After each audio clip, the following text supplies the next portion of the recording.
Что у вас сейчас происходит? Насколько мощными были толчки? Все ли в порядке? Ты сам? Ну, отделались, можно сказать, легким испугом. На самом деле, на очень интересном моменте судебного процесса произошло землетрясение. По традиции, может быть, не все поняли, что произошло. Мы сидели в зале на первом этаже, где идет трансляция суда, а сам судебный процесс идет на втором этаже. Вот мы почувствовали прям очень такие сильные толчки, вибрации, я не знаю, переглянулись и побежали на улицу. В суде тоже не сразу решили покинуть зал судебного процесса, но все-таки через несколько секунд решили все выйти.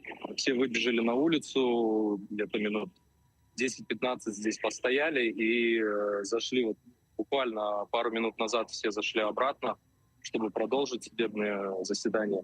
Здесь в городе, кстати, суд находится в центре города, поэтому здесь где-то 5 минут назад я слышал сирены, оповещения о том, чтобы люди сохраняли спокойствие. Но можно сказать, что никакой паники нет, и повторных авторшоков тоже не было. Пока, и, надеюсь, не будет.